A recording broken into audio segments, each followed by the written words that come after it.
Hello and welcome. हम लोग जो अपनी मंथली करंट अफेयर्स वीडियो की सीरीज थी उसमें आज हम लोग बात करने वाले हैं अगस्त महीने के जो आईआर खंड था उस पर।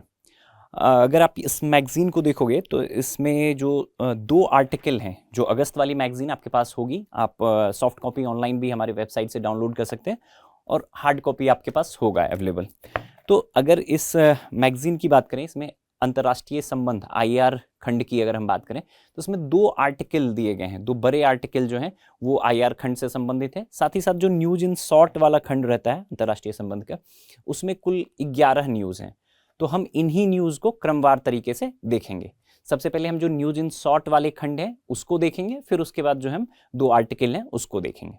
ठीक है, तो चलिए शुरू करते हैं हम लोग आज की अपनी परिचर्चा। जो पहला टॉपिक होगा आप देख सकते हो अपने मैगजीन में, ये यूएन विमेन से रिलेटेड है। यूएन विमेन एक संस्था है, संयुक्त राष्ट्र संघ की एक संस्था है, उसी से रिलेटेड है। ये इसलिए मतलब चर्चा में रहा था कि ये यूएन विमेन का 2025 जो है ये 15वीं वर्षगांठ वर्ष है। जैसे आप देखोगे सबसे पहले चर्चा में ही जो शॉर्ट में बताया हुआ है कि ये चर्चा में क्यों रहा है यूएन विमेन, तो आप देखोगे कि 15वीं वर्षगांठ है। 2010 में ये संस्था स्थापित हुई थी। फॉर्मली ये 2011 में काम करना चालू करता है। तो इस तरह से अगर आप देखो तो ये जो है 15वीं वर्षगांठ इसकी यूएन वुमेन की रही, इसलिए ये चर्चा में रहा। थोड़ा यहाँ परिचय दिया हुआ है, आप नीचे देखोगे तो यूएन वुमेन के बारे में थोड़ा बहुत कि ये क्या काम करता है। नाम से ही जाहिर है काफ़ी चर्चित संस्था रही है, काफ़ी चर्चा। अगर आप करंट अफेयर्स मैगजीन और न्यूज़पेपर को फॉलो कर रहे होगे तो काफ़ी चर्चा में रहता है। मूलतः जो है महिला सशक्तिकरण से जुड़ा हुआ कार्य से संबंधित रहता है। महिलाओं और बालिकाओं के विभिन्न क्षेत्रों में सशक्तिकरण पर केंद्रित रहता है। इसको सबसे पहले आप आगे जो इसमें बातें दी गई उसको देखने से पहले हम जब भी हम किसी चीज को पढ़ें तो उसके रेलेवेंसी को समझ सकते हैं कि ये प्रासंगिकता कहाँ तक है, हमारी परीक्षा के दृष्टिकोण से इसकी कितनी प्रासंगिकता है और किस रूप में प्रासंगिकता है। देखो, अगर हम मुख्य परीक्षा की बात करें तो डायरेक्टली सवाल जो न्यूज आर्टिकल दिया गया है इसमें, इससे पूछे जाने की संभावना नहीं। प्रारंभिक परीक्षा में पूछ सकता है आपसे, वो भी बहुत महत्वपूर्ण आप नहीं मान सकते हो। 5 स्टार रेटेड टॉपिक नहीं है, 3 स्टार रेटेड टॉपिक है, लेकिन पूछे जा सकते हैं। फोल्डर पॉइंट्स के रूप में या सब्सिडरी सहायक बिंदु के रूप में ये बहुत महत्वपूर्ण हो जाता है। जब भी आपको महिला सशक्तिकरण पे, चाहे आप अंतर्राष्ट्रीय संबंध में किसी कोई डायलॉग हो रहा हो उससे संबंधित हो, जो सोशल इश्यूज हैं उससे संबंधित जो महिलाओं से मुद्दे हैं, उसमें आप इसको जोड़कर इस पॉइंट को जो सहयोगी बिंदु के रूप में ये पॉइंट आपके लिए काफ़ी महत्वपूर्ण हो सकता है। इसमें जो जानकारी दी गई है वो महत्वपूर्ण हो सकता है, जहां आप मुख्य परीक्षा में इस्तेमाल कर सकते हो। प्रारंभिक परीक्षा के दृष्टिकोण से आपसे पूछा जा सकता है स्टेटमेंट, सीधे सीधे यूएन वुमेन पे भी जोड़कर पूछा जा सकता है। क्लियर है? देखो, इसमें जो पहला परिचय ही दिया गया है वही बात बताया हुआ है कि यूएन वुमेन जो है लैंगिक समानता, महिलाओं एवं बालिकाओं के सशक्तिकरण के लिए समर्पित संस्था है। ठीक है, नाम से ही जाहिर है, इसमें किसी को बहुत ज्यादा मतलब दिक्कत नहीं हुआ होगा। दूसरा देखो, एक आपको जो इन्फोग्राफिक्स दिया गया है मैगजीन में यूज हुआ है, यूएन वुमेन के मुख्य जनादेश लैंगिक समानता को बढ़ावा देता है, महिलाओं और लड़कियों के खिलाफ सभी प्रकार के भेदभाव को समाप्त करने की बात करता है। दूसरा आप देखोगे महिलाओं को सशक्त बनाने, हर क्षेत्र में, राजनीतिक, आर्थिक, सामाजिक, हर क्षेत्र में जो है महिला सशक्तिकरण के संबंध में ये बात करता है। सदस्य देशों को समर्थन, सरकारों को तकनीकी नीतिगत सहायता प्रदान, जो भी संयुक्त राष्ट्र के सदस्य देश हैं उनको भी अलग अलग तरीके से सहयोग देने का काम करता है। यूएन प्रणाली पर समन्वय, जो यूएन की विभिन्न एजेंसियां हैं उसके बीच समन्वय स्थापित करता है। किस संदर्भ में? महिला संबंधित मुद्दों पर, महिला सशक्तिकरण से संबंधित मुद्दों पर। अगला देखोगे पक्षधारता और निगरानी, वैश्विक पक्षधारता को बढ़ावा देना और अंतर्राष्ट्रीय प्रतिबद्धताओं की निगरानी। मतलब महिला संबंधी जो वैश्विक मुद्दे हैं, जो वैश्विक स्तर पर जो इनिशिएटिव्स हैं, उसमें जो है ये सक्रिय भूमिका निभाता है। तो ये जो आपको जो इन्फोग्राफिक्स है इसमें कि इसके मुख्य जनादेश क्या हैं, कभी भी इस तरह के स्टेटमेंट देके अगर पूछा जा सकता है प्रीलिम्स में, और बहुत ज़्यादा दिक्कत नहीं रहा होगा। मतलब आप इजीली, अगर आप नहीं भी इसके बारे में बहुत डिटेल में जान रहे थे, फिर भी आप थोड़ा बहुत कॉमन सेंस लगा के चीज़ें कर सकते हो। लेकिन इसके नीचे जो इन्फॉर्मेशन दी गई है वो आपके लिए ज़रूरी है। जैसा मैंने पहले बताया कि ये 15वीं वर्षगांठ है, तो कभी भी अगर इसकी स्थापना के बारे में पूछ ले तो वो आपको याद रखना पड़ेगा। 2010 में स्थापित हुआ है, 2011 में जो है यह कार्य करना चालू किया है। दूसरा, उसके नीचे आप स्टेटमेंट देखोगे, यह संस्था UN commission on the states of human women CSW के लिए सचिवालय के रूप में कार्य करता है। जो एक तरह से फंक्शनल यूनिट है, जो आप देख सकते हो, UN commission on the states of human CSW जो है, अगले स्लाइड में देखो, यहाँ देखो 2010 में की गई, 2000, यह संस्था UN commission on the states of human के लिए सचिवालय के रूप में काम, मतलब एक तरह से उसका सचिवालय के रूप में काम करता है और मेन फंक्शनल यूनिट है उसका, ठीक है। नीचे आप देखोगे यूएन जो विमेन है, इसके कार्यकारी बोर्ड के बारे में जानकारी आपको दी हुई है। इसमें 41 देशों के प्रतिनिधि होते हैं। इन प्रतिनिधियों का चुनाव जो संयुक्त राष्ट्र की आर्थिक और सामाजिक परिषद है करती है। आपको एक चीज़ और ध्यान रखना है, जो यूएन विमेन है और जो यूएन CSW है, ये दोनों कभी भी आपसे एक स्टेटमेंट बना के पूछ सकता है कि जो यूएन वुमेन है ये किससे रिलेटेड है, यूएन की कौन सी जो प्रमुख संस्था है उससे डायरेक्टली रिलेटेड है। तो जो संयुक्त राष्ट्र की आर्थिक और सामाजिक परिषद है उससे आपको जो है ये डायरेक्टली रिलेटेड है। तो ये चीज़ आप ध्यान में रखिएगा, ठीक है, ये इंपॉर्टेंट है। यहाँ मेंशन भी किया हुआ है कि संयुक्त राष्ट्र की आर्थिक और सामाजिक परिषद से ये डायरेक्टली रिलेटेड है। एक स्टेटमेंट प्रीलिम्स में इस तरह से आपको बनाकर दे सकता है। नीचे फिर इसकी कार्य अवधि के बारे में दिया हुआ है कि जो यूएन वुमेन के कार्यकारी बोर्ड के सदस्य हैं 3 साल के लिए चुने जाते हैं। सभी देशों से जो यूएन में कोई भी चीज़ है रोटेशन के माध्यम से सभी देशों को प्रतिनिधित्व मिल सके, इस तरह से ये काम करता है। तो ये टॉपिक था यूएन वुमेन, जो पहला टॉपिक था आपका उससे संबंधित था। एक चीज़ और, यहाँ आप जब भी वुमेन संबंधी बात करें, किसी भी टॉपिक पे बात करें, तो उसको एक SDG गोल से आप जोड़ कर देख सकते हैं। अगर हम SDG गोल से, जो सस्टेनेबल डेवलपमेंट गोल है, उसमें अगर हम ये काम किस चीज़ पे करता है यूएन वुमेन, जेंडर इक्वलिटी पे, लैंगिक समानता के लिए काम करता है। तो SDG में भी लैंगिक समानता की बात है, तो सीधे आप रिलेट कर सकते हैं उससे। गोल 5 जो है वो आपको लैंगिक समानता से संबंधित है, ठीक है। जो SDG गोल हैं, सस्टेनेबल डेवलपमेंट गोल्स हैं 17 हैं, उसमें जो SDG गोल 5 है वो डायरेक्टली किससे रिलेटेड है, वो जेंडर इक्वलिटी या लैंगिक समानता से संबंधित है। तो कभी भी एक स्टेटमेंट यूएन वुमेन पे दे दिया, एक स्टेटमेंट आपको SDG गोल में जेंडर इक्वलिटी पर दे दिया, तो जोड़कर आपसे पूछा जा सकता है। आप इस तरह से ध्यान में रख सकते हैं इसको। क्लियर है? यूएन वुमेन क्यों चर्चा में रहा है? क्योंकि अभी इसका 15 साल पूरा हुआ है। क्लियर है? इसकी स्थापना के 15 साल पूरे हुए। बढ़ते हैं अगले टॉपिक की तरफ। अगला टॉपिक जो है, अगला टॉपिक देखो आप है भारत यूएन ग्लोबल साउथ क्षमता निर्माण पहल। भारत यूएन ग्लोबल साउथ क्षमता निर्माण पहल। तो सबसे पहले तो आपको यही पता होना चाहिए कि ये है क्या। देखो, भारत विश्व के अलग अलग देशों में अलग अलग तरीके के बिल्डिंग जो क्षमता निर्माण के कार्य हैं वो काम करता है। उसी से संबंधित ये जो टॉपिक है उसी से रिलेटेड है, उसी संदर्भ में ये टॉपिक दिया गया है। जैसे आप चर्चा में ये है कि भारत यूएन ग्लोबल क्षमता निर्माण पहल के अंतर्गत 4 परियोजनाओं की पहली किस्त शुरू की। ठीक है, बस इतना ध्यान में, ये चर्चा में क्यों है वो पता चल गया हमें। आप सबसे पहले आप देख रहे होगे भारत ने यूएन ग्लोबल क्षमता निर्माण पहल के अंतर्गत 4 परियोजनाओं का पहला जो मतलब फेज है उसको शुरू किया है, इसलिए ये चर्चा में है। इससे ज़्यादा मतलब ये पूछे जाने वाले पार्ट नहीं है, जो आगे इसमें डिटेल दिया गया है वो पूछा जाएगा। तो अगेन अगर हम इस टॉपिक की बात करें कि ये टॉपिक कितना प्रासंगिक है प्रारंभिक और मुख्य परीक्षा के लिए, तो अगेन मुख्य परीक्षा के लिए डायरेक्टली इससे फिर से सवाल पूछे जाने की संभावना नहीं है। हाँ, कई बार आपको भारत के अगर सॉफ्ट पावर को दर्शाना हो, एक वैश्विक शक्ति के रूप में भारत के योगदानों को दर्शाना हो, जब हम बात कर रहे होते हैं यूएन सिक्योरिटी काउंसिल में भारत के परमानेंट मेंबरशिप के बारे में, जो अस्थायी सदस्यता है सुरक्षा परिषद में, उसकी बात कर रहे होते हैं, तो वहाँ हमें बताना होता है कि भारत एक कितना रिस्पॉन्सिबल कंट्री है। उस संदर्भों में हम ऐसे तर्क दे सकते हैं कि भारत इस तरह के काम कर रहा है। ठीक है, किस तरह से भारत वैश्विक पूरे विश्व में जो है हर तरह से अलग अलग क्षेत्रों में अपना योगदान दे रहा है विश्व को बेहतर बनाने में, तो वहां ये सहायक बिंदु के रूप में ये पॉइंट आपको पूछा जा सकता, मतलब आप इस्तेमाल कर सकते हो। डायरेक्टली सवाल कहीं आपसे नहीं पूछा जाएगा कि ग्लोबल साउथ क्षमता निर्माण पहल क्या है, इस तरह से मेंस में नहीं पूछा जाएगा। क्लियर? प्रीलिम्स में अगेन इसमें जो कुछ तथ्य दिए गए हैं उस पर आधारित सवाल पूछे जा सकते हैं आपसे। ठीक है, तो चलो देखते हैं। ये जो भारत यूएन वैश्विक क्षमता निर्माण पहल है, इसका उद्देश्य ग्लोबल साउथ के देशों को विशेष प्रशिक्षण देकर सतत विकास, जो एसडीजी गोल है उसको हासिल करना। अभी हमने बात किया था पिछले जो टॉपिक थे उसमें भी एसडीजी गोल के बारे में।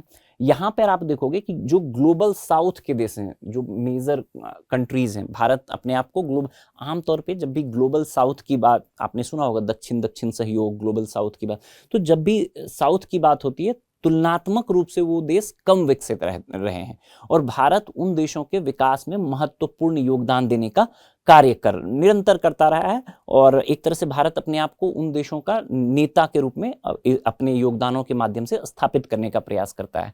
उसी के तहत यह इनिशिएटिव भी है। ठीक है, यह पहल इसके संदर्भ में भारत यूएन वैश्विक क्षमता निर्माण जो है, यह पहल सितंबर 2023 में शुरू की गई और भारत के विदेश मंत्रालय तथा संयुक्त राष्ट्र एजेंसियों का संयुक्त प्रयास है। ठीक है, आपसे ये दूसरा स्टेटमेंट जो है ये पूछा जा सकता है आपसे कि इसमें कौन सा, तो सिंपल सा, इसमें बहुत दिक्कत नहीं है। यूएन एजेंसियों के माध्यम से कौन एक्टिवली काम कर रहा है इस क्षमता निर्माण में, तो भारत का विदेश मंत्रालय काम कर रहा है। तीसरा देखोगे, भारत के लंबे समय से चल रहे भारतीय तकनीकी और आर्थिक सहयोग कार्यक्रम पर आधारित है, जिसके अंतर्गत प्रतिवर्ष 160 देशों में 12,000 से अधिक प्रशिक्षण अवसर दिए जाते हैं। देखो, ये भारत, मैंने पहले ही बताया, भारत लंबे समय से इस तरह का काम करता रहा है। उसी के अंतर्गत ये यूएन के साथ सहयोग करके फॉर्मली ये 2023 में एक नए इनिशिएटिव के रूप में शुरू हुआ है। क्लियर है? अगला देखो, इस पहल के अंतर्गत संयुक्त राष्ट्र एजेंसियां परियोजनाओं की पहचान करती है और प्रशिक्षण जो है आईटीईसी के तहत, जो भारतीय तकनीकी और आर्थिक सहयोग है, उसके माध्यम से प्रशिक्षण का कार्य किया जाता है। मतलब जो यूएन की एजेंसी है वो पता करती है, वो बताती है कि किस देश में कौन सी परियोजना में आपको सहयोग देना है, और परियोजना में सहयोग कौन दे रहा है, जो भारतीय तकनीकी और आर्थिक सहयोग संस्थान है। ठीक है, अब देखो इसमें नीचे आपको बताया हुआ है कि कौन कौन से कार्यक्रम में भारत, ये जो अभी 4, मतलब जो सबसे पहले अपने न्यूज जो चर्चा में रहा है कि 4 परियोजनाओं का पहला इंस्टॉलमेंट जो शुरू हुआ वही, तो कौन सी वो 4 परियोजनाएं हैं। तो एक तो जो पहला है, आप देखो, राइस फोर्टिफिकेशन से रिलेटेड है, चावल सुदृढ़ीकरण से। ये नेपाल में, मतलब बेसिकली नेपाल में किया जा रहा है। ठीक है, ये भी जो जीरो हंगर, अगेन शुरू में ही हमने पढ़ा, ये किस चीज के लिए है, एसडीजी लक्ष्य से जुड़ा हुआ है। एसडीजी लक्ष्य, एसडीजी आपको एकदम आपके टिप्स पे एसडीजी लक्ष्य होने चाहिए 17 के 17, उससे रिलेट करके आपको देखना है। ये पूरा का पूरा कार्यक्रम ही है जो ग्लोबल साउथ है, वहां पे परियोजनाओं के विकास के माध्यम से क्या करना है, एसडीजी लक्ष्य की प्राप्ति में सहयोग करना है। क्लियर है? तो पहला जो है आप चावल सुदृढ़ीकरण, इसके माध्यम से क्या होगा, इसके माध्यम से जीरो हंगर एक एसडीजी लक्ष्य है, मतलब भूख की समाप्ति, भूखमरी की समाप्ति, वो एक एसडीजी लक्ष्य है, उससे सीधे सीधे रिलेटेड है। तो ये कहां पे कर रहा है, नेपाल में कर रहा है। दूसरा देखो, डिजिटल स्वास्थ्य प्लेटफॉर्म, अब ये अगेन हेल्थ एसडीजी से रिलेटेड है, और ये यूएनडीपी के माध्यम से कर रहा है, और ये कर रहा है तो आपको जो वर्ल्ड फूड प्रोग्राम है, WFP है, उसके माध्यम से कर रहा है। ये जो डिजिटल स्वास्थ्य प्लेटफॉर्म है, यूएनडीपी के साथ जाम्बिया और लाओस में कर रहा है, लाओ पीडीआर में डिजिटल स्वास्थ्य प्लेटफॉर्म का विकास कर रहा है। ठीक है, ये अलग अलग देखो, यूएन की एजेंसी, यहाँ वर्ल्ड फूड प्रोग्राम है, यहाँ यूएनडीपी है। उसके बाद जनगणना की तैयारी, ये भी अगेन मतलब एसडीजी लक्ष्य से जुड़ा हुआ है। ये यूएनएफपीए के सहयोग से कैरेबियाई देशों में, बेसिकली आप देखोगे जो वेस्ट इंडीज के कंट्रीज हैं 3-4, उसमें सूरीनाम में, बारबाडोस में, ट्रिनिडाद टोबैगो में, वहां पे ये कार्यक्रम चलाया जा रहा है। उसी तरह आप देखोगे व्यावसायिक प्रशिक्षण, लोगों को रोजगार उपलब्ध, व्यावसायिक प्रशिक्षण से क्या होगा कि लोगों को रोजगार के बेहतर अवसर मिलेंगे। ये यूनेस्को के माध्यम से कर रहा है, और कहां कर रहा है, दक्षिणी सूडान में। ठीक है, तो इस तरह से 4 अलग अलग परियोजनाएं हैं जो भारत यूएन ग्लोबल साउथ क्षमता निर्माण पहल के तहत कर रहा है। क्लियर है? ये टॉपिक आपको अगेन मैंने बताया डायरेक्टली मुख्य परीक्षा में पूछे जाने की संभावना नहीं है, लेकिन भारत वैश्विक स्तर पर क्या महत्वपूर्ण कार्य कर रहा है उस संदर्भ में आप जोड़कर इसका प्रयोग कर सकते हो। ठीक है, एसडीजी लक्ष्य को जो ग्लोबल साउथ के कंट्रीज हैं, जो मतलब ग्लोबल साउथ के देश हैं, वहां उनको अलग अलग परियोजनाओं के माध्यम से क्या कर रहा है, उनके लक्ष्य को, उनके जो एसडीजी लक्ष्य हैं उसको प्राप्त करने में सहयोग कर रहा है। क्लियर है, इस चीज को ध्यान में रखना है। अगले टॉपिक की तरफ बढ़ते हैं। अगला टॉपिक देखो आप, ये है रूस intermediate range nuclear forces INF संधि से बाहर हुआ। अब ये भी चर्चा में रहा था, ये जो टॉपिक है यही इसके चर्चा में रहने का भी कारण है कि रूस ने घोषणा की है कि अब intermediate range nuclear forces INF, जो इंटरमीडिएट रेंज का बैलिस्टिक मिसाइल और अन्य जो मिसाइल हैं, उस न्यूक्लियर आईएनएफ एक संधि है, अभी हम देखेंगे, उससे अमेरिका पहले ही बाहर हो चुका है, रूस भी अभी बाहर हो गया।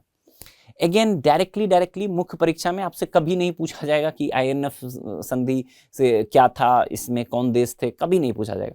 प्रारंभिक परीक्षा में पूछा जा सकता है। ठीक है, डायरेक्टली प्रारंभिक परीक्षा के दृष्टिकोण से ये ज्यादा महत्वपूर्ण है। अभी तक जितने भी टॉपिक देखे हमने उसमें आप इसको प्रारंभिक परीक्षा के दृष्टिकोण से 4 स्टार कर सकते हो। सबसे महत्वपूर्ण टॉपिक ये। मुख्य परीक्षा में भी इनडायरेक्ट अभी हम देखेंगे कि वैश्विक तनाव, कभी भी आपको एक सवाल बन सकता है कि क्या वर्तमान संदर्भों में वैश्विक तनाव शीत युद्ध की याद दिला रहा है, या इस तरह का कोई भी सवाल, आपको कुछ भी सवाल वो कुछ भी पूछ सकता है। जहां भी सवाल हो कि वैश्विक महाशक्तियों के बीच वर्तमान में तनाव की स्थिति है और आपको इस चीज को प्रूफ करना हो, साबित करना हो, वहां आप इस पॉइंट का इस्तेमाल कर सकते हो कि जो प्रमुख संधियां रही थी दो सुपर पावर यूएसएसआर और अमेरिका के बीच, हाल के दिनों में रूस और अमेरिका के बीच अलग अलग कारणों से जो एक तरह से तनाव की स्थिति है, उससे निरंतर आप देखोगे कि उस तनाव में इस तरह की संधियों से बाहर हो के उस तनाव को एक तरह से और बढ़ावा मिल रहा है। क्लियर है, तो मेंस में डायरेक्टली नहीं पूछेगा, बट इनडायरेक्टली इस तरह के सवाल बनेंगे जहां आपको वैश्विक महाशक्तियों या विश्व में तनाव की स्थिति को दर्शाना हो, तो वहां आप इस तरह के पॉइंट्स को इस्तेमाल कर सकते हैं। क्लियर है, प्रीलिम्स में ये डायरेक्टली पूछा जा सकता है और ज्यादा महत्वपूर्ण है। क्लियर है, अब देखते हैं टॉपिक। सबसे पहले रूस ने घोषणा की कि वह अब इंटरमीडिएट रेंज न्यूक्लियर फोर्सेस संधि का हिस्सा नहीं रहेगा। क्लियर, अगला देखूं, मतलब इसका बैकग्राउंड जो है, रूस ने खास तौर पर क्या कहा है कि फिलीपींस में अमेरिका ने टाइफून मिसाइल सिस्टम मतलब लगाया है, तैनात किया है। साथ ही साथ एक जो है मिसाइल ड्रिलिंग हुई थी ऑस्ट्रेलिया में, जो मिसाइल अभ्यास हुआ, इन सारी चीजों से भी रूस एक तरह से खफा था, जो संधि थी उसके विरुद्ध मानता था, एक तरह से उकसाने वाला कदम मानता है रूस, और इसी कारण इससे बाहर हुआ। अमेरिका इस ट्रीटी से पहले ही 2019 में ही बाहर हो चुका है। देखो, अमेरिका पहले ही 2019 में ही इस संधि से बाहर निकल चुका था। उस समय अमेरिका ने रूस पर समझौते के उल्लंघन का आरोप लगाया था, लेकिन रूस ने इसे नकारते हुए अमेरिका पर प्रतिबंधित मिसाइल सिस्टम विकसित करने का आरोप लगाया। जो वही होता है, आप दो लोगों में संधि होती है और जब नहीं बन रहा होता है तो दोनों एक दूसरे पे आरोप प्रत्यारोप लगा के क्या कर रहे होते हैं, बाहर हो रहे होते हैं। क्लियर, तो बेसिकली जो आईएनएफ ट्रीटी रहा था वो रूस और अमेरिका के बीच, बेसिकली यूएसएसआर और अमेरिका के बीच हुआ था, और उससे पहले अमेरिका 2019 में ही बाहर हो गया, अभी रूस भी बाहर हो गया। रूस ने तर्क दिया कि भैया आप जो फिलीपींस में टाइफून मिसाइल सिस्टम तैनात कर रहे हो, ऑस्ट्रेलिया में जो आप मिसाइल ड्रिलिंग कर रहे हो, वो सारा चीज जो है उकसाने वाला कदम है, हम नहीं मान रहे हैं अब आईएनएफ को। क्लियर है यहां तक? अगला पॉइंट देखो, हालिया घटनाक्रम रूस और अमेरिका के बीच बढ़ते तनाव को दर्शाता है, खासकर उस समय जब ट्रंप ने 2 परमाणु पनडुब्बियां तैनात करने की घोषणा की। देख रहे हो, ये एक तो ट्रंप भाई साहब आपको हर दिन नया नया कुछ ना कुछ सरप्राइज देते रहते हैं। उसी संदर्भ में ये एक तरह का उकसाने वाला कदम माना, और जो वैश्विक तनाव, मैंने कहा कि वैश्विक तनाव को बढ़ाने वाला स्टेप है, उसी से रिलेटेड है। आगे देखोगे, ये जो मध्य दूरी की जो ये दिया हुआ है आईएनएफ ट्रीटी के बारे में, इंटरमीडिएट रेंज न्यूक्लियर फोर्सेस जो ट्रीटी थी, आईएनएफ ट्रीटी थी, इसके बारे में थोड़ा सा बात बताया हुआ है। 1987 में ये समझौता हुआ था यूएसएसआर और यूएसए के बीच में, 1988 से लागू हुआ था। इसके तहत क्या था कि बैलिस्टिक हो, क्रूज मिसाइल हो, मीडियम रेंज की बैलिस्टिक क्रूज मिसाइल 500 मीटर से, आप देखोगे पढ़ोगे मैगजीन में, तो 500 मीटर से 500 किलोमीटर से 5500 किलोमीटर तक मीडियम रेंज की जो बैलिस्टिक मिसाइल हो, क्रूज मिसाइल हो, उस पे और जो जमीन से दागी जा सकने वाली बैलिस्टिक या क्रूज मिसाइल हो मीडियम रेंज की, उसके परीक्षण पर रोक लगाने के लिए, एक तरह से शांति स्थापित करने के लिए, जो कोल्ड वार के अंतिम चरण में ये एक महत्वपूर्ण स्टेप माना गया था। इसको एक इम्पॉर्टेंट इनिशिएटिव भी है, माना जाता है कि जो अटलांटिक और यूरोप के क्षेत्र, यूरो अटलांटिक क्षेत्र में शांति स्थापना के दृष्टिकोण से भी इसको एक महत्वपूर्ण इनिशिएटिव माना जाता है। इस दृष्टिकोण से भी ये महत्वपूर्ण है, इसलिए भी आप इसको ध्यान में रखिएगा। तो जो ये INF है, फिर से अगेन मैं रिपीट कर रहा हूँ, INF जो ट्रीटी है, इससे अभी रूस बाहर हुआ, अमेरिका पहले ही बाहर हो चुका था। ये 1987 की ट्रीटी थी, 1988 में लागू हुई थी। इसके माध्यम से बैलिस्टिक और क्रूज मिसाइल, इंटरमीडिएट रेंज की, मध्यम दूरी की बैलिस्टिक क्रूज मिसाइल जो जमीन से दागी जा सकती थी, उसके परीक्षण पर रोक लगाने की सहमति बनी थी। 1991 तक खत्म करने की सहमति बनी थी। यूरो अटलांटिक क्षेत्र में एक महत्वपूर्ण इनिशिएटिव माना जाता था इसको। हालिया बढ़ते तनाव को एक तरह से यह एक बार फिर से इंगित कर रहा है कि यूएस में और रसिया में जो है तनाव की स्थिति है, या वैश्विक तनाव की जो स्थिति है उसको दर्शा रहा है। क्लियर है? बढ़ते हैं अगले टॉपिक की तरफ। अगला टॉपिक है हिरोशिमा परमाणु हमलों के 80 वर्ष। अभी देखो, अगस्त में आप सभी जानते होंगे 1945 जो द्वितीय विश्व युद्ध का अंत हुआ था, वो हिरोशिमा और नागासाकी पर अमेरिका द्वारा परमाणु हमले के बाद अंत हुआ था। 6 अगस्त 1945 को पहले हिरोशिमा पे और 9 अगस्त 1945 को नागासाकी पे 2 परमाणु बम, जो पहला परमाणु बम था उसका नाम था लिटिल बॉय, और जो दूसरा परमाणु बम था उसका नाम था फैट मैन। ठीक है, ये बेसिक इंफॉर्मेशन है, हमने स्कूल टाइम से, आपने भी पढ़ा होगा, हमने भी पढ़ा है। उसी संदर्भ में ये न्यूज है कि 80 साल पूरा हुआ है अभी इसका, इसी से रिलेटेड है। क्लियर है? देखो, अगर इसके इंट्रोडक्शन के बारे में बात करो तो वो वही बात बताया गया है कि हिरोशिमा और नागासाकी पर परमाणु हमले आज भी याद दिला, ये जनरल सी बातें हैं कि मतलब परमाणु हम कितना विभत्सकारी हो सकता है परमाणु हमला, उसको हमेशा ये जो हिरोशिमा डे या नागासाकी डे है, व्यक्ति को, धरती के हर एक इंसान को इस चीज़ को याद रखना चाहिए, हर एक नेता को याद रखना, हर एक इंसान को याद रखना चाहिए और अपने नेता पे दबाव बनाना चाहिए कि विश्व को जो है परमाणु मुक्त विश्व की ओर ले जाए। ठीक है, कि कितना विभत्सकारी हो सकता है परमाणु हमला, क्या स्थिति हुई थी, वो हमें सीख लेने की ज़रूरत है। उसी संदर्भ में ये आर्टिकल है, इसमें बहुत डिटेल में चीज़ें बताई गई है कि कैसे विश्व का परमाणुकरण हुआ। आज हम क्या बात करते हैं? परमाणु निशस्त्रीकरण। और यहाँ इस आर्टिकल को आप पढ़ोगे तो ये हिरोशिमा नागासाकी डे, 80 साल हुआ हिरोशिमा और नागासाकी का परमाणु हमले का, तो उस संदर्भ में हम एक बार फिर से क्या याद करें कि कैसे मतलब परमाणुकरण हुआ, पूरी दुनिया का कैसे परमाणुकरण हुआ। अभी कुछ साल पहले एक फिल्म भी आई थी ओपेनहाइमर, आपने देखी होगी, तो उसमें आप देखोगे कि जो पहला परमाणु बम बना है, ठीक है, मैनहट्टन प्रोजेक्ट के तहत, उसके बारे में डिटेल से बताया गया, और पहला परमाणु हमला जो हुआ उसके बारे में डिटेल से बताया गया है। तो उसका क्या परिणाम हुआ, कितना विभत्सकारी परिणाम हुआ, वो हमें ध्यान में रखना चाहिए, जिससे कि हम डिटैचमेंट की, परमाणु मुक्त विश्व की ओर कदम बढ़ा सके। हालांकि व्यावहारिक रूप से अगर आप देखें तो बहुत कठिन ही दिख रहा है, अभी भी एक तरह से नए सिरे से जो है परमाणु शस्त्रीकरण की होड़ सी लग रही है। अलग अलग देशों में नए नए तरीके के परमाणु हथियारों की होड़ लग रही है, बढ़ रही है। ठीक है, जो एक तनावपूर्ण स्थिति को जन्म देता है। ठीक, अब इसमें देखोगे तो ये दिया है द्वितीय विश्व युद्ध के बाद परमाणु हथियारों की दौर। ये बता रहा है सबसे पहले यूएस ने 1945 में बनाया, 1949 में जो सोवियत संघ था, यूएसएसआर ने भी बना लिया।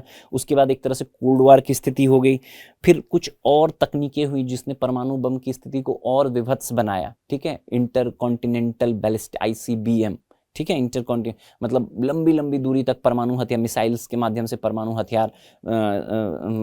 हथियार भेजे जा सकते हैं, परमाणु हथियार से हमला किया जा सकता है, उसका डेवलपमेंट हुआ। हाइड्रोजन बम का डेवलपमेंट हुआ। एक आपने सुना होगा पारस्परिक रूप से सुनिश्चित विनाश, म्यूचुअली एश्योर्ड डिस्ट्रक्शन, मैड की अवधारणा विकसित हुई कि अगर कोई एक देश, जैसे सपोज करो कोई एक देश किसी दूसरे देश पर परमाणु हमला करता है तो दूसरा देश भी प्रत्युत्तर में परमाणु हमला करेगा और पूरी मतलब एक तरह से उसका जो परिणाम होगा पूरी दुनिया को खत्म कर सकता है। ठीक है, यूएसएसआर के पास, यूएसए के पास इतने परमाणु हथियार हैं कि कई बार दुनिया को खत्म किया जा सकता है। तो उस तरह की संकल्पनाएं विकसित हुई। फिर आप देखोगे कुछ अन्य देश, ब्रिटेन में 1952 में विकसित हुआ, सबसे पहले यूएस फिर यूएसएसआर 1950 और 60s में कई देशों ने, ब्रिटेन ने किया, फिर फ्रांस ने किया और 1964 तक चाइना ने भी कर लिया। इसके बाद जो है परमाणु प्रसार को रोकने के लिए कुछ प्रयास किए गए, लेकिन फिर भी हालांकि कुछ अन्य देशों तक ही पहुंचा, लेकिन काफी सख्ती से प्रयास किए गए। तो ये जो शुरुआत के 5 महाशक्तियां रही, जो आप देखो आज के डेट में यूनाइटेड नेशन सिक्योरिटी काउंसिल के भी अस्थायी सदस्य हैं, उन्हीं को केवल मान्यता प्राप्त परमाणु शक्ति के रूप में पहचाना जाता है। क्लियर है, उसके बारे में दिया गया है। फिर इसमें आपको IAEA जो अंतर्राष्ट्रीय परमाणु ऊर्जा एजेंसी है, इंटरनेशनल एटॉमिक एनर्जी एजेंसी, 1957 में ये भी स्थापित होता है। और ये जो है बेसिकली क्या काम करता है, इसके माध्यम से यह सुनिश्चित करने का प्रयास किया जाता है कि परमाणु ऊर्जा का इस्तेमाल शांतिपूर्ण उद्देश्यों से हो, परमाणु हथियारों का प्रसार रुके, एक प्रमुख संस्था के रूप में है। इसके बारे में भी आप थोड़ा बेसिक इंफॉर्मेशन रखिएगा, 1957 में स्थापित हुआ, क्या कैसे काम करता है, कभी भी आप प्रारंभिक परीक्षा में स्टेटमेंट आप देख सकते हो। ठीक है, दूसरा एक यहाँ क्यूबा मिसाइल संकट के बारे में, 1962 का जो क्यूबन मिसाइल टेंशन था उसके बारे में भी बात की गई है। ऑलमोस्ट ऐसा लग रहा था कि जो क्यूबा मिसाइल संकट की स्थिति उत्पन्न हुई थी कि यूएसएसआर और यूएसए में जो है परमाणु युद्ध हो जाता, और अगर ऐसा होता तो समझो कि पूरे मतलब विश्व में विनाश की स्थिति होती। इन सारी बातों से हमें क्या सीख लेना है? हमें इन सारी बातों से सीख लेना है कि विश्व को अगर हमें बेहतर बनाना है, हिरोशिमा नागासाकी डे के माध्यम से, कि अगर हमें बेहतर बनाना है तो हमें परमाणु मुक्त विश्व की ओर आगे बढ़ना होगा। कई खतरे हो सकते हैं इसके, जैसे मान लो कि एक देश अगर किसी दूसरे देश पर हमला करता है तो दूसरा देश भी प्रत्युत्तर में करेगा। इससे एक चेन ऑफ इवेंट्स चालू होगा जिससे पूरी दुनिया, पूरी मानवता ही संकट में जा सकती है। जो नॉन स्टेट एक्टर्स हैं, जो आतंकवादी संगठन है, उनके पास अगर परमाणु हथियार चला जाता है तो वो एक नया खतरा उत्पन्न कर सकता है। ठीक है, इन सभी दृष्टिकोणों से क्या है कि विश्व के सभी लोगों को, विश्व के सभी प्रमुख देशों को, सभी देशों को एक आम सहमति बनाना चाहिए किस चीज पे? परमाणु निशस्त्रीकरण की ओर। क्लियर है? इसी संदर्भ में इस चीज को ध्यान में रखना है।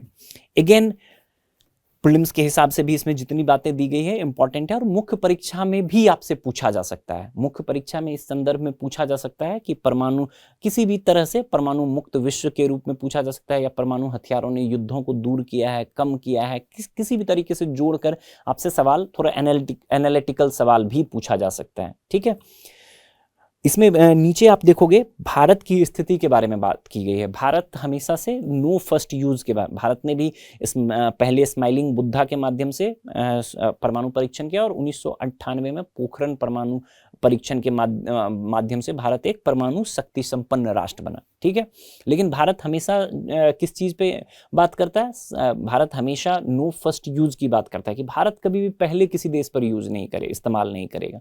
साथ ही किसी भी गैर परमाणु शक्ति संपन्न राष्ट्र पर परमाणु हमले का भारत विरोध करता है। ठीक है, तो भारत के स्टैंड के बारे में ध्यान रखना चाहिए। भारत अपने परमाणु हथियार के संदर्भ में जो एक मजबूत तर्क रखता है कि ये क्रेडिबल मिनिमम डिटरेंस, भारत के जो पड़ोसी देश हैं जिनसे भारत के तनावपूर्ण संबंध रहे, चीन से भी, पाकिस्तान से भी, दोनों परमाणु शक्ति संपन्न है। तो ऐसी स्थिति में अगर भारत परमाणु शक्ति संपन्न नहीं रहे तो भारत के लिए बड़ा मुश्किल हो जाएगा। ठीक है, हालांकि भारत हमेशा कहता है कि कंप्लीट डिसआर्मामेंट होना चाहिए, कोई पक्षपात नहीं होना चाहिए, पूरी तरीके से परमाणु मुक्त होना चाहिए, लेकिन जब तक नहीं होता है तब तक आप हम पे दबाव नहीं बना सकते हो। ठीक है, अगला आप देखोगे इसमें एनपीटी के बारे में, जो नॉन प्रोलिफरेशन ट्रीटी है उसके बारे में, भारत ने इस पर एनपीटी पर भारत ने हस्ताक्षर नहीं किया है, क्योंकि ये भारत क्या मानता है कि ये एक टर्म आप देखोगे मैगजीन में दिया हुआ है, न्यूक्लियर अपार्थाइड, मतलब परमाणु मुद्दे पर, परमाणु हथियारों के मुद्दे पर एक तरह से यह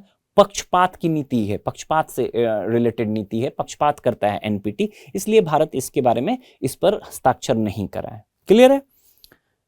इसी से रिलेटेड जो अगला आर्टिकल है, अब देखो इसी से रिलेटेड है प्रमुख संधियां और निशस्त्रीकरण प्रयास। जो परमाणु निशस्त्रीकरण के लिए वैश्विक प्रयास किए गए हैं उससे संबंधित प्रमुख क्या संधियां हैं, कौन सी प्रमुख संधियां हैं, दोनों टॉपिक जो हिरोशिमा परमाणु हमले के 80 वर्ष, इसमें हमने क्या पढ़ा, इसमें हम डिटेल देख रहे हैं जो कैसे विश्व का परमाणुकरण हुआ। ठीक है, अलग अलग देशों ने कैसे परमाणु हथियार बनाए। ठीक, उसके बाद ये जो दूसरा है परमाणु प्रमुख संधियां और निशस्त्रीकरण प्रयास, तो क्या परमाणु निशस्त्रीकरण के लिए अब तक कौन से प्रमुख प्रयास किए गए हैं विश्व में। ठीक है, तो इसमें पहला एनपीटी के बारे में, नॉन प्रोलिफरेशन ट्रीटी 1968, जैसा भारत, मैंने पहले ही बताया भारत इस पर हस्ताक्षर नहीं करता है। और भारत का क्या कहना है, भारत का तर्क है कि भैया ये वाला जो है ये एक तरह से न्यूक्लियर अपार्थाइड मतलब पक्षपात की नीति है। जो पहले से 5 देश हैं जिन्होंने परमाणु शक्ति संपन्न है उसके प्रति आप पक्षपात रखते हैं और अन्य देशों के प्रति सख्त आप ये नीति अपनाने का प्रयास करते हैं, तो जो स्वीकार्य नहीं है। देखो इसको, इसमें है यह संधि परमाणु हथियारों के प्रसार को रोकने और परमाणु ऊर्जा के शांतिपूर्ण उपयोग को बढ़ावा देने के लिए है। ठीक है, एनपीटी 1968 की ट्रीटी है। हालांकि इसकी आलोचना भी होती है क्योंकि इसमें परमाणु हथियार संपन्न देश, वही आलोचना होता है। अब देखो ये परमाणु हथियार संपन्न देशों के रूप में केवल 5 देशों को आइडेंटिफाई करता है, वही 5 देश जो यूएनएससी के अस्थायी सदस्य भी हैं। सबसे पहले अमेरिका, रसिया, यूएसएसआर उस टाइम, और फिर रसिया अभी, फ्रांस, ब्रिटेन और चीन। ठीक है, 1964 तक चीन ने भी परमाणु, मतलब 1968 से पहले जिन देशों ने परमाणु हथियार बना लिए थे उन्हीं को ये आइडेंटिफाई करता है। इसके अतिरिक्त 4 अन्य देश हैं जिनके पास भी परमाणु हथियार हैं, ऑफिशियली रिकॉग्नाइज नहीं किया जाता है एनपीटी द्वारा इन देशों को, लेकिन इनके पास भी परमाणु हथियार है, जिसमें भारत, पाकिस्तान, इजराइल और दक्षिण कोरिया है। ठीक है, दूसरा देखो, पहला तो परमाणु अप्रसार संधि है, दूसरा एक और महत्वपूर्ण है CTBT, comprehensive test ban treaty, 1996 का है, व्यापक परमाणु परीक्षण संधि। यह संधि सभी तरह के परमाणु परीक्षण विस्फोटों पर रोक लगाती है, लेकिन आज तक लागू नहीं हो पाई। अगेन फिर मतलब इसको बहुत सारे देशों ने साइन किया है लेकिन रेटिफाई नहीं किया है। बहुत सारे देशों ने, जो कुछ परमाणु शक्ति संपन्न देश हैं, उन्होंने इसको ना तो साइन किया है ना रेटिफाई किया है। यहाँ आप मेंशन कर लेना, आपकी मैगजीन में नहीं दिया हुआ है कि कौन से देशों ने, 3 कैटेगरी में हम सीटीबी, जैसे मैंने आपको बताया कि 9 देश हैं, ये आपकी प्रारंभिक परीक्षा के दृष्टिकोण से महत्वपूर्ण हो सकता है। कुल 9 देश है जिनको आप कह सकते हो जिनके पास परमाणु हथियार है, 5 को ऑफिशियली रिकॉग्नाइज्ड किया जाता है एनपीटी द्वारा। ठीक है, इसके अतिरिक्त 4 अन्य देश मैंने बताया।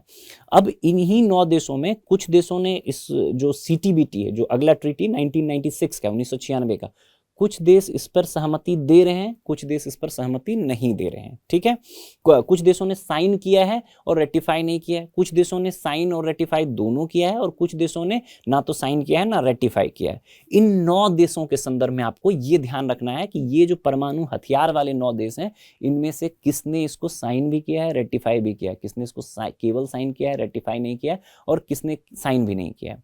तो अगर हम साइन नहीं करने की बात करें सीटीबीटी पर, तो 3 देश हैं, 3 के कैटेगरी में आप बांट सकते हो, भारत, पाकिस्तान और नॉर्थ कोरिया, जो उत्तर कोरिया है, इन्होंने सीटीबीटी पर ना तो सिग्नेचर किया ना रेटिफाई किया है। 3 देश हैं, यूएसए, चाइना और इजराइल। ठीक है, इन्होंने साइन तो किया है सीटीबीटी को, रेटिफाई नहीं किया है। और 3 देश हैं, रूस, फ्रांस और यूके, इन्होंने साइन भी किया है और रेटिफाई भी किया है। तो मतलब यूरोप से रिलेटेड जो तीनों देश हुए, उन्होंने साइन भी किया है, रेटिफाई किया है। ठीक है, जो एशिया से रिलेटेड अधिकांश देश हैं, भारत, पाक और नॉर्थ कोरिया, इन्होंने साइन भी नहीं किया है। इजराइल ने साइन किया है, रेटिफाई नहीं किया है। यूएसए और चाइना ने साइन किया है, रेटिफाई नहीं किया है। ये ध्यान में रखना है। ठीक है, उसके बाद आप देखोगे एक और है 2017 की परमाणु हथियार प्रतिबंध संधि, TPNW, treaty on prohibition of nuclear weapons, ये 2017 की एक महत्वपूर्ण संधि है। अब इसको एक तरह से आप समझो कि पहली अंतर्राष्ट्रीय और कानूनी रूप से बाध्यकारी संधि है, मतलब जो पूरी तरह से परमाणु हथियारों को प्रतिबंधित करता है। लेकिन अगेन ये फेल है, क्योंकि बहुत सारे देशों ने इसको मतलब जो भी परमाणु हथियार संपन्न देश हैं वो इसको वो खारिज कर दे रहे हैं। तो कोई भी ट्रीटी, मान लो कि ये 9 देश अगर किसी भी परमाणु अप्रसार के लिए, परमाणु हथियार निशस्त्रीकरण के लिए किसी ट्रीटी में शामिल ही नहीं होते हैं, बाकी और देश शामिल भी हो जाते हैं, तो वर्तमान स्थिति में बहुत बदलाव नहीं होगा। ठीक है, तो अगेन ये भी जो परमाणु हथियार प्रतिबंध संधि, ये भी बहुत सक्सेसफुल नहीं रहा है। नीचे देखोगे आप स्टार्ट एंड न्यू स्टार्ट के बारे में बताया है। ये अगेन यूएसए और यूएसएसआर, उस टाइम का स्टार्ट जो है यूएसए और यूएसएसआर के बीच में था कि धीरे धीरे अपना परमाणु हथियार का जखीरा जो है कम करना है उसको। न्यू स्टार्ट 2010 में शुरू हुआ, 10 साल के लिए था, 2010 में साइन किया गया यूएसए और रसिया के बीच में, और 2011 में लागू हुआ, 2021 में ये खत्म हो गया था। ठीक है, मतलब इसका अवधि समाप्त होने वाला था, लेकिन अगेन 5 साल के लिए इसको रेटिफाई कर दिया। 2026 में ये खत्म होने वाला है, मतलब इसकी अवधि समाप्त होने वाली है 2026, फरवरी 2026 में। आपको ध्यान में रखना है, ये आपसे स्टार्ट और न्यू स्टार्ट चूंकि खत्म हो रहा है तो उस टाइम भी चर्चा में आएगा, और आपके प्रीलिम्स के एग्जाम से थोड़े पहले ही रहेगा, तो कभी भी आपसे पूछा जा सकता है। तो यही प्रमुख संधियां रही हैं जो परमाणु अप्रसार या एक तरह से समझो परमाणु हथियार निशस्त्रीकरण के लिए विश्व में काम कर रही है, प्रमुख रही है। तो आपसे कभी भी पूछा जा सकता है, क्रोनोलॉजी पे पूछ सकता है कि परमाणु अप्रसार के लिए इन संधियों के संदर्भ कुछ भी 3 स्टेटमेंट बना के दे सकता है। तो आपको ध्यान में रखना है, एनपीटी को ध्यान में रखना है। 1968 की संधि रही जो 5 देशों को रिकॉग्नाइज करता है, परमाणु शक्ति संपन्न देश। भारत इसलिए हस्ताक्षर नहीं करता है क्योंकि पक्षपातपूर्ण मानता है, न्यूक्लियर अपार्थाइड। क्लियर है। दूसरा मैंने बताया आपको सीटीबीटी 1996 की है, इसमें 3 कैटेगरी में 9 देशों को हमने 3 कैटेगरी में बांटा, एक जिन्होंने साइन भी किया, रेटिफाई भी किया है, एक जिन्होंने साइन किया है, रेटिफाई नहीं किया, एक जिन्होंने ना साइन किया है ना रेटिफाई किया है। ठीक, फिर मैंने आपको बताया एक 2017 की संधि है, परमाणु हथियार प्रतिबंध संधि, जो treaty on prohibition of nuclear weapons, ये भी मतलब प्रमुख देशों ने इसको स्वीकार नहीं किया है, खारिज कर दिया एक तरह से। फिर स्टार्ट और न्यू स्टार्ट, जो बेसिकली स्टार्ट जो था यूएसए और यूएसएसआर, और न्यू स्टार्ट जो था यूएसए और रसिया के बीच में। न्यू स्टार्ट की अवधि 2026 में खत्म होने वाली है, इसलिए महत्वपूर्ण हो जाता है। नीचे आप देखोगे एक आपको इन्फोग्राफिक्स के माध्यम से ये बताया गया है कि जो अस्त्र निशस्त्रीकरण की आवश्यकता के बारे में, कि क्यों वर्तमान में जो है एक बार फिर से ये महत्वपूर्ण है। तो देखोगे इसमें शस्त्रागार आधुनिकीकरण, लोग अपने जो परमाणु हथियार हैं उसको और मॉडर्नाइज कर रहे हैं, ठीक है, एकदम मॉडर्न बनाने का प्रयास कर रहे हैं। दूसरा देखोगे आतंकवाद का खतरा, मैंने पहले ही बताया, non state actors, terrorist groups के पास अगर जाता है, आतंकवादी संगठनों के पास अगर परमाणु हथियार जाता है तो बहुत बड़ा खतरा उत्पन्न हो सकता है। पर्यावरणीय आपदा, एक तो डायरेक्ट जो हैम्पर होगा ही, उसके अलावा विकिरण की जो समस्या होती है, एक तो वैसे हम पर्यावरणीय संकट की स्थिति में हैं और ये उस चीज को और जटिल कर सकता है। फिर मानदंड क्षरण, परमाणु निशस्त्रीकरण प्रयास विफल हो चुके हैं, और मतलब एकदम से जो जितने भी प्रयास किए गए थे ऑलमोस्ट समझो कि विफल ही रहे। तो इसलिए एक नए सिरे से, जो हिरोशिमा नागासाकी डे के माध्यम से हम एक नए सिरे से परमाणु मुक्त विश्व की ओर प्रयास किया जाए, या परमाणु निशस्त्रीकरण के लिए प्रयास किया जाए, इस दृष्टिकोण से यह महत्वपूर्ण है। क्लियर है। बढ़े अगले आर्टिकल पे।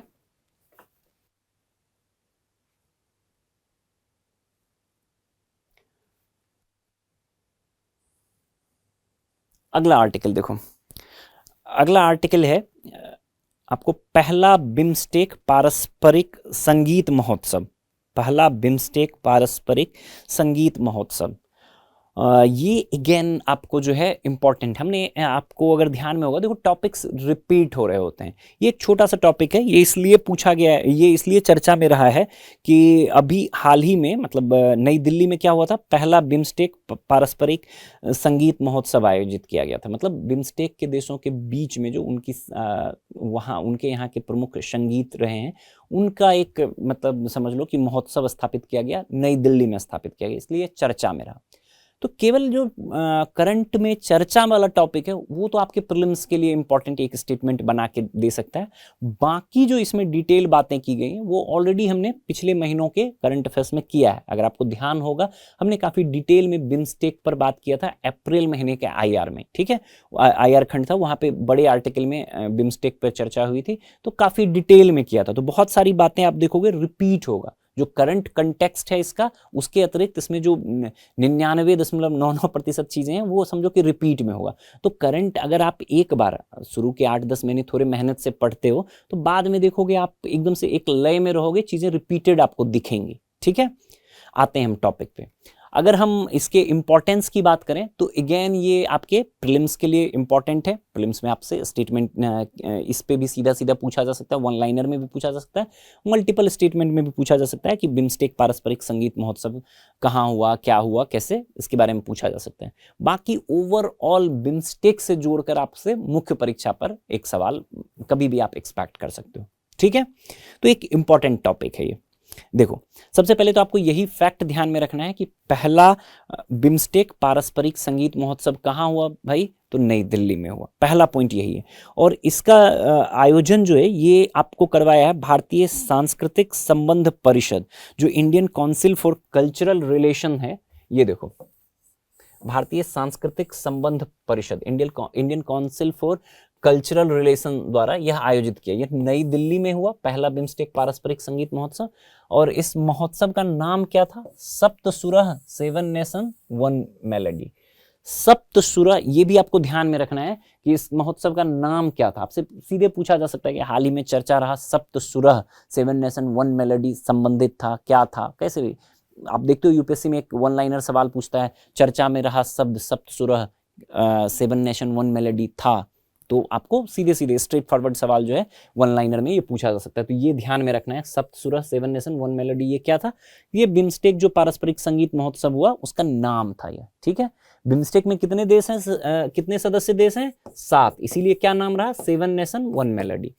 इसमें अगला आप देखोगे इसमें बिम्स्टेक के 7 देश जो रहे उसके विशिष्ट संगीत परंपराओं से संबंधित एक तरह से महोत्सव रहा। यह इसमें जो बिम्स्टेक के सदस्य देश हैं बांग्लादेश, भारत, भूटान, नेपाल, म्यांमार, श्रीलंका और थाईलैंड, वहाँ के संगीतकारों ने इसमें हिस्सा लिया था, कलाकार और संगीतकारों ने एक साथ इसमें हिस्सा लिया था। क्लियर है। तो ये बेसिक इंफॉर्मेशन है जिसके बारे में आप ध्यान में रखिएगा। एक और चीज जो आप ध्यान रख सकते हो, ये जो ये Indian council for cultural relation है, इसके बारे में आप ध्यान रखिएगा। ये मतलब संस्कृति मंत्रालय के अंतर्गत नहीं आता है, ध्यान रखिएगा, ये विदेश मंत्रालय के तहत आता है। एक तथ्य है, आपकी मैगजीन में नहीं दिया है, आप इसको नोट कर सकते हो, ठीक है। ये विदेश मंत्रालय के तहत आता है। कभी यूपीएससी का आप देखोगे कौन से डिपार्टमेंट, कौन से मंत्रालय से होता है, एक स्टेटमेंट, मान लो मल्टी स्टेटमेंट वाला सवाल पूछा तो एक स्टेटमेंट तो ये सप्तसुरः दे दिया, नई दिल्ली में आयोजित हुआ, दूसरा तीसरा स्टेटमेंट इसी के बारे में दे सकता है कि आईसीसीआर द्वारा इसका आयोजन किया गया, जो संस्कृति मंत्रालय के अंतर्गत आता है, तो गलत हो जाएगा। आईसीसीआर द्वारा, Indian council for cultural relation द्वारा तो आयोजित किया गया, लेकिन यह विदेश मंत्रालय के तहत आता है। तो ये भी एक छोटा सा तथ्य है जो आप ध्यान में रखिएगा।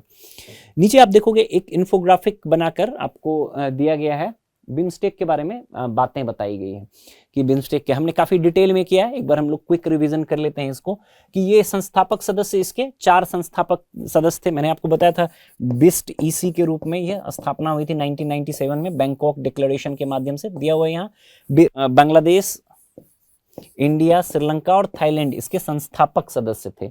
Bangladesh, India, Sri Lanka, Thailand economic cooperation के रूप में बैंकॉक डिक्लेरेशन से यह स्थापित हुआ था। क्लियर है। आगे अगर हम बात करें तो ये बिम्स्टेक बना, बिम्स्टेक बना, बांग्लादेश, इंडिया, म्यांमार जुड़ गया, 5वां सदस्य कौन हुआ, म्यांमार जुड़ गया, ठीक है। उसके आगे नेपाल और भूटान भी जुड़े, नेपाल और भूटान। तो फिर ये इसका जो है ये क्या बन गया, BIMSTEC, bay of Bengal initiative for multi sectoral technical and economic cooperation, ठीक है। पहले तो जो इनिशियल लेटर्स थे अलग अलग सदस्य देशों का, उसी पे ये नाम बिस्टेक, बिस्टेक से बिम्स्टेक, और फिर इसमें 7 सदस्य, इस तरह से इसका डेवलपमेंट हुआ। बैंकॉक डिक्लेरेशन याद रखिएगा, 1997 याद रखिएगा। वर्तमान 7 सदस्य हैं, बात किया हमने। क्षेत्रीय प्रभाव, अगर इसकी हम बात करें तो लगभग 1.7 बिलियन, 1.7 अरब लोगों को जोड़ता है, जो लगभग 22% वैश्विक आबादी का 22% है, और जीडीपी 5 ट्रिलियन जीडीपी के आसपास। ठीक, तो एक बड़ा नंबर है उस दृष्टिकोण से भी। ठीक है, और बिम्स्टेक के सचिवालय की बात करें तो परमानेंट सचिवालय पहले भी हमने बात किया था 2014 में, कहाँ पे है, ढाका में। 2014 से ये बना है परमानेंट सेक्रेटरीट, ये ढाका बांग्लादेश में बना है। ठीक है, नीचे देखोगे आपको भारत के लिए बिम्स्टेक के महत्व के बारे में बात किया गया।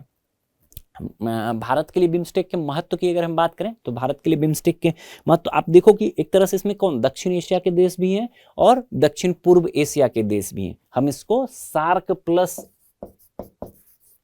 आसियान का जुगलबंदी कह सकते हैं। देखो सार्क 5 देश जो हैं सार्क के भी सदस्य रहे हैं, इसमें से जो दक्षिण एशिया के 5 देश हैं, भारत है, बांग्लादेश है, नेपाल है, भूटान है, श्रीलंका है, 5 दक्षिण एशिया के देश हैं, प्लस 2 देश कौन है, आसियान कंट्रीज के या दक्षिण पूर्व एशिया के, म्यांमार और थाईलैंड। तो सार्क प्लस आसियान के रूप में आप दक्षिण एशिया प्लस दक्षिण पूर्व एशिया के रूप में देख सकते हो।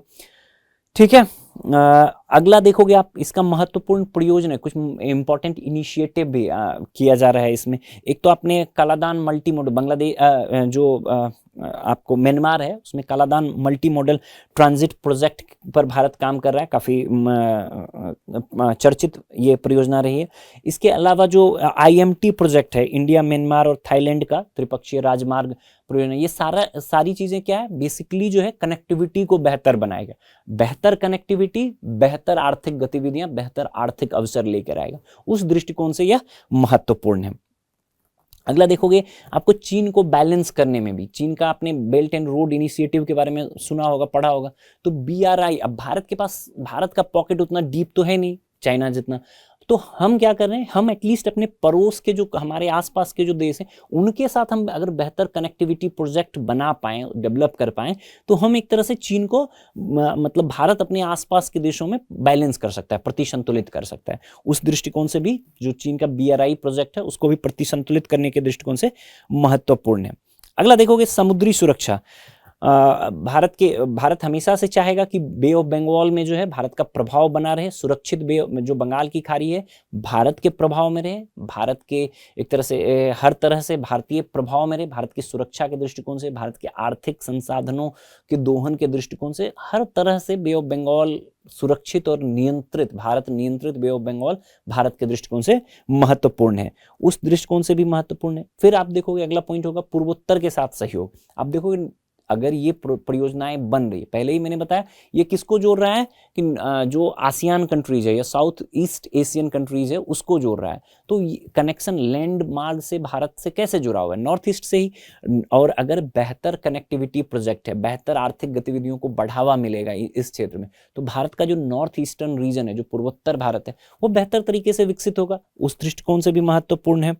अगला देखोगे आप ऊर्जा हब के रूप में बंगाल की खाड़ी, महत्वपूर्ण जो तेल गैस खोज, नवीकरणीय ऊर्जा, ब्लू इकोनॉमी, इन सारे दृष्टिकोण से बंगाल की खाड़ी जो है भारत के हितों के दृष्टिकोण से महत्वपूर्ण है। और इसमें जो बंगाल की खाड़ी से के तटीय देश हैं, अधिकांश बंगाल की खाड़ी के तटीय देश हैं, तो उस दृष्टिकोण से भी यह महत्वपूर्ण हो जाता है। ठीक, फिर देखोगे साझा मतलब कनेक्टिविटी के लिए और भी इंपॉर्टेंस अगर देखोगे तो साझा सभ्यता, मतलब म्यांमार में बौद्ध या पूरा जो इस क्षेत्र में है भारतीय संस्कृति का प्रभाव, आप देखोगे बौद्ध धर्म सहित अन्य सांस्कृतिक धार्मिक विरासतें हैं इस क्षेत्र में, उस दृष्टिकोण से भी महत्वपूर्ण है। पर्यटन की बहुत संभावनाएं हैं, बौद्ध सर्किट, सांस्कृतिक सहयोग, मल्टीपल इस क्षेत्र में भारत के प्रसार के लिए जो बिम्स्टेक का क्षेत्र है उसमें ऑप्शंस है भारत के पास। और एक अंतिम last but not least, SAARC का एक बेहतर ऑप्शन मतलब प्रस्तुत कर रहा है। आप समझ लो BIMSTEC is equal to SAARC minus Pakistan plus कुछ आसियान कंट्रीज। ठीक है, तो हम सार्क फेल, एक तरह से फेल्ड ऑर्गेनाइजेशन है। सार्क फेल्ड ऑर्गेनाइजेशन क्यों है? क्योंकि उसमें पाकिस्तान की गतिविधियों के कारण, पाकिस्तान के रोल के कारण भारत पाक तनाव जो है, जो क्षेत्रीय संगठन के रूप में बढ़ना चाहिए, वो बढ़ने नहीं, मतलब सार्क उस तरह से फलीभूत नहीं हो पाया। तो उसके विकल्प के रूप में क्या हो हम देख सकते हैं, हम बिम्स्टेक को देख सकते हैं, और भारत प्रायोरिटी भी दे रहा है बिम्स्टेक को। सार्क की तुलना में बिम्स्टेक पर ज्यादा तरजीह दिया जा रहा है, और भारत के एक बेहतर ऑप्शन है, सार्क का एक बेहतर विकल्प, अपने पड़ोसी देशों के साथ बेहतर संपर्क बनाने का एक बेहतर विकल्प है। क्लियर है? तो ये था हमारा बिम्स्टेक से रिलेटेड जो टॉपिक है। बढ़ते हैं अगले टॉपिक की तरफ। अगला टॉपिक देखो, WTO से संबंधित है, विश्व व्यापार संगठन। अब ये अगेन चर्चा में क्यों रहा है? ये चर्चा में रहा है, आप ट्रंप भाई साहब आप पढ़ो, इसमें चर्चा का कारण ये रहा है कि ट्रंप भाई साहब ने पूरी दुनिया में एक तरह से खलबली मचा रखी है अलग अलग कारणों से। तो ब्राजील पे जो 50% टैरिफ लगाया गया, उसके प्रत्युत्तर में ब्राजील ने क्या कहा है कि वो WTO में औपचारिक रूप से जो है मतलब परामर्श के लिए जा रहा है, जो विवाद निपटान केंद्र है उसके ओर रुख करने का उसने ये किया है, ध्यान किया है, इसीलिए ये चर्चा में रहा। ठीक है, तो WTO अब ये चर्चा में रहा, और अगेन WTO हमेशा इंपॉर्टेंट है आपके प्रारंभिक परीक्षा के लिए भी, मुख्य परीक्षा के लिए भी। तो एक इंपॉर्टेंट दोनों तरह से, जो करंट में न्यूज है वो बस एक लाइन का है, वो अगेन आपके लिए बहुत ज्यादा इंपॉर्टेंट न्यूज नहीं है। ठीक है, लेकिन बाकी बातें जो WTO के बारे में मतलब स्टैटिक, इसमें जितनी भी बातें बताई गई हैं नीचे न्यूज आर्टिकल में, वो आप देखोगे सारे स्टैटिक बातें हैं, स्टैटिक पॉइंट्स की बातें हैं, जो आपने ऑलरेडी अपने फाउंडेशन कक्षा में पढ़ रखा होगा। उसी चीज को एक तरह से क्विकली यहाँ रिकैप किया गया है। कभी भी आपसे प्रारंभिक परीक्षा में, मुख्य परीक्षा में यहाँ से सवाल पूछे जा सकते हैं, हमेशा पूछे जाते हैं, हमेशा इंपॉर्टेंट रहा है, अभी भी पूछा जा सकता है। एक एक करके हम देखते हैं। अगर हम WTO के बनने की बात करें तो WTO का पूर्ववर्ती संस्था कौन था? गेट था, general agreement of trade and tariff. 1994 में गेट के स्थान पे WTO आया, ठीक है, मराकेश ट्रीटी के माध्यम से, और 95 में ऑफिशियली जो है WTO स्थापित हो गया। बेसिक सा फैक्ट है, आपने पढ़ा ही होगा निश्चित तौर पर, वही चीज यहां बताई गई। आप देखो कि विश्व व्यापार संगठन एक अंतर्राष्ट्रीय निकाय है जो राष्ट्रों के बीच वैश्विक व्यापार नियमों को नियंत्रित करता है। इसकी स्थापना गेट के उरुग्वे दौर के उरुग्वे राउंड का डायलॉग्स हुआ था 1986 से 1994 के बीच, उसमें, और उसका कंक्लूजन कहां पहुंचा था? मराकेश ट्रीटी पे। मराकेश ट्रीटी से ही ऑफिशियली क्या हुआ?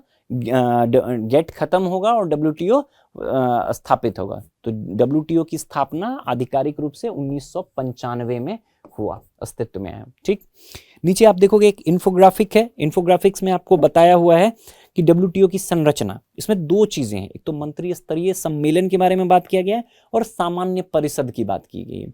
जो मिनिस्ट्रियल कॉन्फ्रेंस या मंत्री स्तरीय सम्मेलन है, ये सबसे महत्वपूर्ण, गेट का जो WTO का सबसे महत्वपूर्ण संस्थान है, या ऑर्गेनाइजेशन का सबसे महत्वपूर्ण स्ट्रक्चर है। द्विवार्षिक, प्रत्येक 2 वर्ष में इसकी बैठक होती है, ठीक है, और सभी जो प्रमुख निर्णय हैं इसी के माध्यम से लिए जाते हैं। ठीक, अभी जो सबसे रीसेंट जो 13th MC हुआ था मिनिस्ट्रियल कॉन्फ्रेंस, वो अबू धाबी में हुआ था 2024 में। अगला जो है कैमरून में होना है 2026 में। तो ये दोनों भी आप ध्यान में रखिएगा। दूसरा, नीचे आप देखोगे इसके गेट से कैसे WTO अलग है या क्या क्या अलग है, उसके बारे में बात की गई। देखो, जहां गेट का कवरेज केवल वस्तुओं तक था, वहीं WTO जो है वस्तुओं, सेवाओं और इंटेलेक्चुअल प्रॉपर्टी राइट्स, जो मतलब बौद्धिक संपदा अधिकार है, उसको भी कवर करता है। जो WTO के अगर हेडक्वार्टर की बात करें तो हेडक्वार्टर कहाँ है इसका? जिनेवा, स्विट्जरलैंड में। ये भी आप ध्यान में रखिएगा, आपके ध्यान में होगा ही, प्रारंभिक परीक्षा के हिसाब से भी महत्वपूर्ण है। वर्तमान अगर सदस्य देशों की बात करें तो कुल 166 सदस्य देश हैं, और जो वैश्विक व्यापार का लगभग 98%, समझो कि पूरा का पूरा वैश्विक व्यापार जो है WTO के तहत ही होता है, सदस्य देशों के तहत ही होता है। ठीक है, इसके प्रमुख निकाय, 2 प्रमुख निकाय हैं जिसके बारे में आपको ध्यान रखना है। एक विवाद निपटान निकाय, जो देशों के बीच में किसी भी तरह का विवाद होता है, व्यापार संबंधित विवाद, तो वो कहाँ चाहते हैं? इसी जो डिस्प्यूट रिजोल्यूशन बॉडी है उसके पास जाते हैं। नीचे आप देखोगे प्रमुख WTO समझौते के बारे में दिया गया है। ट्रिम्स के बारे में दिया गया है, जो ट्रेड रिलेटेड इन्वेस्टमेंट मेजर्स है उसके बारे में, ट्रिप्स के बारे में दिया हुआ है। एग्रीमेंट ऑन एग्रीकल्चर के बारे में बात किया गया है। जो sanitary and phyto sanitary SPS जो स्वच्छता पादप स्वच्छता उपाय है उसके बारे में बात किया गया है। गेट्स के बारे में बात किया गया है और गेट के बारे में बात किया गया है। तो ये जो प्रमुख WTO समझौते हैं उसके बारे में भी बात किया गया। ये वाला टॉपिक देखो अगेन कंप्लीट स्टैटिक टॉपिक है, इसमें कुछ भी सारा का सारा पॉइंट जो है, इसमें जो भी आर्टिकल में आपको पॉइंट्स दिए गए हैं कोई भी नए पॉइंट नहीं। नया पॉइंट बस ये है कि ब्राजील ने क्या किया है, ब्राजील ने, ट्रम्प भाई साहब ने ब्राजील पे 50% टैरिफ लगाया। वो कहा कि एक बार हम आधिकारिक रूप से अब WTO में जाने का विचार कर रहे हैं, इसलिए चर्चा में आ गया। बाकी सारे पॉइंट स्टैटिक हैं, लेकिन सारे पॉइंट बहुत इंपॉर्टेंट हैं, यहीं के यहीं आप याद रख सकते हो। ठीक है, क्या होता है WTO कैसे आया, गेट से WTO 1995 मराकेश ट्रीटी, ठीक है 1995 में आया। जहां गेट क्या करता था, केवल वस्तुओं के व्यापार पर या वस्तुओं के साथ साथ सेवाओं के और इंटेलेक्चुअल प्रॉपर्टी पर भी बात करता है। ठीक है, फिर इसका सबसे प्रमुख ये क्या होता है, आपको मंत्रिय स्तरीय सम्मेलन, ठीक है, और सामान्य परिषद। मंत्रिय स्तरीय सम्मेलन सबसे प्रमुख द्विवार्षीय निकाय है, जिसमें जो राष्ट्र प्रमुख होते हैं उनके द्वारा एक तरह से हिस्सेदारी की जाती है। सामान्य परिषद बीच में अगर कोई समस्या हुई तो उस जो सामान्य परिषद द्वारा मतलब विमर्श किया जा सकता है उस पर। ठीक है, फिर आपको इसमें वर्तमान में मतलब हेडक्वार्टर ध्यान रखो स्विट्जरलैंड में जिनेवा है, और 166 सदस्य, लगभग 98% जो है वैश्विक व्यापार WTO के तहत होता है। WTO के प्रमुख जो समझौते हैं, ट्रिप्स एग्रीकल्चर कृषि पर समझौता, एग्रीकल्चर और एग्रीमेंट ऑन एग्रीकल्चर, SPS स्वच्छता और पादप स्वच्छता उपाय, गेट, ये सारी चीजें आपको ध्यान में रहनी चाहिए। किसी भी तरीके से आपसे इससे सवाल बन सकता है। क्लियर है? बढ़े अगले टॉपिक की तरफ।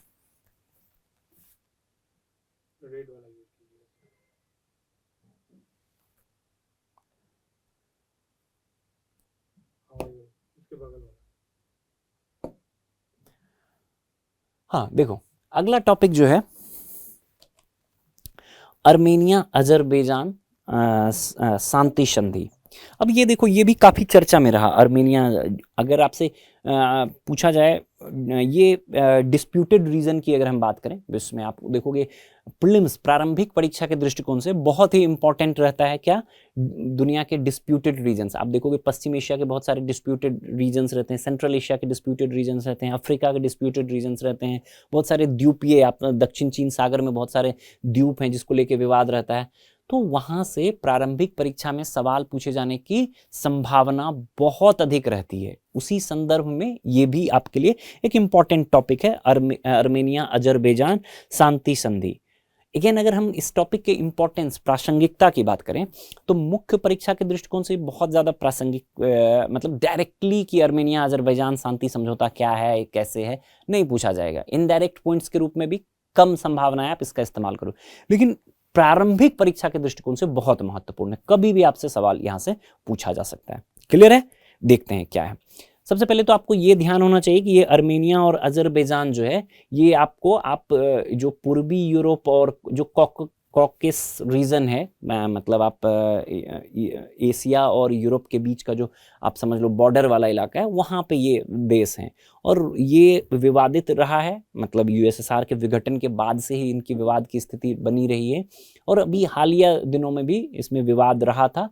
और ट्रम्प भाई साहब ने आगे बढ़कर यहाँ पे मतलब एक तरह से समझो कि ट्रम्प रूट बनाया और वो सारी चीज़ें इसको लेके चर्चा में रही है और एक तरह से शांति समझौता कराया। आपने सुना होगा कई बार मीम्स वगैरह में भी आपने देखा होगा कि ट्रम्प भाई साहब कहते नजर आ रहे हैं कि हम 7 युद्ध रुकवाए हैं और हमें 7 नोबेल प्राइज मिलना चाहिए। तो उसमें से एक ये भी है।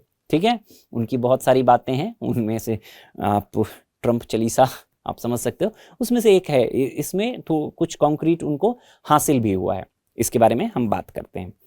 देखो, अर्मेनिया और अजरबैजान ने व्हाइट हाउस में एक अमेरिका प्रायोजित ऐतिहासिक शांति समझौते पर हस्ताक्षर किया। ठीक है, अर्मेनिया और अजरबैजान में समझौता हुआ और ये समझौता जो है विवाद था नागोर्नो काराबाख रीजन।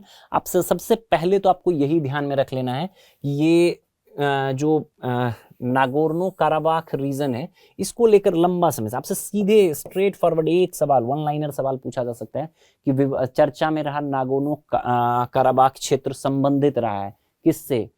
पश्चिम एशिया से, दक्षिण चीन सागर से, अफ्रीका से, आर्मेनिया, अजरबैजान से। तो आपको ये लोकेशन ध्यान में रखना है, ठीक है, ये किस क्षेत्र के लिए? तो नागोर्नो काराबाख क्षेत्र को लेकर ही विवाद रहा था, किसके बीच? आर्मेनिया और अजरबैजान पे, ठीक है। विवाद की पृष्ठभूमि में अगर देखो तो इसमें बताया हुआ है कि जो नागोर्नो काराबाख रीजन है कभी आर्मेनियाई साम्राज्य का हिस्सा रहा था, लेकिन आगे चलकर इस पर देखोगे कभी ऑटोमन साम्राज्य का, कभी फिर जो पर्शियन साम्राज्य, ऑटोमन मतलब जो आपको तुर्की साम्राज्य रहा था, उस्मानी साम्राज्य रहा था उसका, फिर आगे आपको देखोगे कुछ समय के लिए पर्शियन एम्पायर का भी हिस्सा रहा, कभी आगे चलकर रशियन एम्पायर का भी हिस्सा, जारशाही का भी नियंत्रण रहा था इस पर। उसी संदर्भ में इस पर बात किया गया है। नीचे देखोगे 19th सेंचुरी में जो पूरा कॉकस रीजन रहा, इस पर रूसी जारशाही का नियंत्रण रहा। आगे चलकर यूएसएसआर 1917 में जब रूसी क्रांति हुई तो उसका प्रभाव घटेगा, और मतलब इसी टाइम से जब रूसी साम्राज्य 1917 में रशियन रेवोल्यूशन, रूसी क्रांति होगी, उसके बाद इस क्षेत्र पे से रूसी जारशाही का प्रभाव खत्म होगा, जारशाही समाप्त होगी तो इस क्षेत्र से भी प्रभाव खत्म होगा, और यहीं से आर्मेनिया और अजरबैजान में विवाद चालू होगा, ठीक है। थोड़ा बहुत मतलब आप देखोगे इस तरह से, आप इसको अगर जोड़ कर देख सकते हो तो पिछले लगभग 100 वर्षों से ये आर्मेनिया अजरबैजान के बीच जो है विवाद नागोर्नो काराबाख के क्षेत्र को लेकर रहा है। अगर नागोर्नो काराबाख रीजन की बात करें तो इसमें अधिकांश आबादी कौन सी थी? आर्मेनियाई मूल के लोग थे। यहाँ पे जो संघर्ष रहा है ना, देखो दोनों तरह से, कुछ तो आपको जियोपॉलिटिकल मुद्दा रहा है, ठीक है, भू राजनीतिक मुद्दा है, वो भी है, साथ ही साथ इसका रिलीजियस रीजन भी रहा है, थोड़ा सा आप धार्मिक आधार पर भी देखोगे थोड़ा टेंशन का बात रहा है, और इथनिक ग्रुप के आधार पर भी टेंशन रहा है, तो काफी जटिल मुद्दा रहा है ये। अगर हम यही नागोर्नो काराबाख रीजन की बात करें तो इसमें अधिकांश आबादी आर्मेनियाई थी, लेकिन ये इसका लोकेशन आप देखोगे तो ये अजरबैजान में आता है, ठीक है। आर्मेनिया जो है एक ईसाई बहुल देश है, 95% आबादी वहां पे ईसाई क्रिश्चियन है। अजरबैजान जो है वहाँ वो एक मुस्लिम बहुल देश है, ठीक है। तो आप देखो मुद्दा को और जटिल बना रहा है। इसमें जो अजर जो एक एथनिक ग्रुप है वो आप देखोगे तो वो आपको मुस्लिम रही है, और आर्मेनियाई मूलतः क्रिश्चियन रहे हैं। तो धार्मिक, एथनिक, कई सारा मुद्दा यहाँ पे इस रीजन में जुड़ जाता है, ठीक। अगला देखोगे कि 1991 में जब यूएसएसआर का विघटन होता है तो उसके बाद क्या होगा कि आर्मेनिया अजरबैजान में इस क्षेत्र को लेकर मतलब नागोर्नो काराबाख को लेकर संघर्ष छिड़ जाएगा, और मतलब 1994 तक चलेगा, और काफी खूनी संघर्ष होगा, 30,000 से ज्यादा लोग मारे जाएंगे इसमें। फिर रसिया के हस्तक्षेप से यह शांति होगा। अगेन 2020 में क्या होगा कि फिर से यहाँ पे एक तरह से संघर्ष की स्थिति उत्पन्न हो जाएगी। जो नागोर्नो काराबाख क्षेत्र है इसमें इस बार क्या करेगा, है अजरबैजान के नियंत्रण में, लेकिन अपनी स्वायत्तता की बात करते रहे हैं, स्वायत्त क्षेत्र के रूप में स्वायत्तता की बात करते रहे हैं। पहले ही बताया आर्मेनी लोग ज्यादा रहे हैं, ठीक। तो अजरबैजान जो है इस क्षेत्र पे अटैक करेगा, और इसमें तुर्की और पाकिस्तान का भी अजरबैजान को समर्थन रहे। एक तरह से देख सकते हो आप, मुस्लिम गठबंधन के रूप में भी आप देख सकते हो। तुर्की जो है एक नया मुस्लिम देशों का एक नया नेता बनने का प्रयास कर रहा है, तो उस दृष्टिकोण से भी पाकिस्तान को भी सपोर्ट कर रहा है। उसी क्रम में ये अजरबैजान को भी सपोर्ट कर रहा था। तो तुर्की और पाकिस्तान ने अजरबैजान को सपोर्ट किया और उसने अटैक किया। 2023 में मतलब फिर से एक बार हमला की स्थिति, मतलब एक तरह से आक्रमण किया जाता है, और फिर से एक संघर्ष की स्थिति उत्पन्न हो जाती है। अभी हालिया दिनों में अभी जो एकदम रिसेंट डेवलपमेंट हुआ है, इसमें ट्रम्प भाई साहब आगे आते हैं और इन्होंने मतलब अपना एक शांति समझौता का प्लान रखा, जिस तरह से मतलब ऐसा माना जा रहा है, ऐसा दिख रहा है कि लगभग पिछले 35 वर्षों से यूएसएसआर के विघटन के बाद से जो यहाँ पे खूनी संघर्ष की समय समय पे हिंसक झड़पें होती रही, उसको एक तरह से रोकने की दिशा में यह महत्वपूर्ण रहेगा। एक नीचे देखोगे आपको इसमें ये दिया हुआ है ट्रम्प रूट, इसको ध्यान में रखिएगा, आपसे पूछा जा सकता है ये जो Trump route for international peace and prosperity, TRIPP जो है, ये क्या है या किस क्षेत्र से? Trump route for international and peace and prosperity, इसके बारे में आपसे मतलब पूछा जा सकता है, ये संबंधित है, चर्चा में रहा, तो कैसे भी प्रीलिम्स के लिए इंपॉर्टेंट हो जाता है। एक तो मैंने आपको बताया सबसे पहले ही कि जो नागोर्नो काराबाख का रीजन है उसको आपको ध्यान में रखना है, और ये ट्रम्प रूट या नया कॉरिडोर जो ट्रम्प रूट बना है इसको भी ध्यान में रखना है, ठीक है। इसके माध्यम से अजरबैजान को आर्मेनिया के रास्ते नाखचिवन एनक्लेव से जोड़ेगा। ये इसी क्षेत्र को लेकर विवाद रहा है, वहां एक तरह से मतलब ट्रंप के माध्यम से, अमेरिकी हस्तक्षेप के माध्यम से एक तरह से शांति समझौता स्थापित करने का प्रयास किया गया है। ट्रंप रूट उसी से संबंधित है। क्लियर है। अब देखो इसमें अमेरिकी विकास अधिकार, देखो अमेरिका इस मार्ग पर सैनिक नहीं भेजेगा, लेकिन इस रूट को विकसित करने और प्रबंधित करने का विशेषाधिकार मिलेगा। इसमें अमेरिकी कंपनियों की बड़ी भागीदारी रहेगी, ठीक है। अमेरिका मतलब इस क्षेत्र में मतलब डेवलपमेंट के लिए काम करे, डायरेक्टली अपना मतलब ट्रूप्स नहीं भेज रहा है, अपना सेना नहीं भेज रहा है इस क्षेत्र में, लेकिन हर तरह से इस क्षेत्र के विकास के लिए काम करेगा। ये ध्यान में रखना है। नीचे आप देखोगे एक और बॉक्स में आपको ये जो नागोर्नो काराबाख रीजन है इसके बारे में बताया गया, इसके लोकेशन के बारे में आप देख रहे हो। ये है तो इसमें अर्मेनियाई पॉपुलेशन, नियंत्रण में ये किसके रहता है, अजरबैजान के। एक तरह से स्वायत्त, टाइम टू टाइम जो है इस पे इनके स्वायत्तता की बात होती रहती है, और इसी क्रम में ये अजरबैजान द्वारा हमला, ये यही क्षेत्र जो है, ये जो सेडेड रीजन है, यही क्षेत्र दोनों देशों के बीच में जो संघर्ष का मूल कारण रहा है। तो ये आप लोकेशन एकदम, नाम और लोकेशन एकदम आप ध्यान में रखिएगा। कभी भी आपसे सीधा सवाल, बहुत सिंपल सवाल भी पूछा जा सकता है, और मल्टीपल स्टेटमेंट में 2-3 स्टेटमेंट बनाकर भी सवाल पूछा जा सकता है, ठीक है।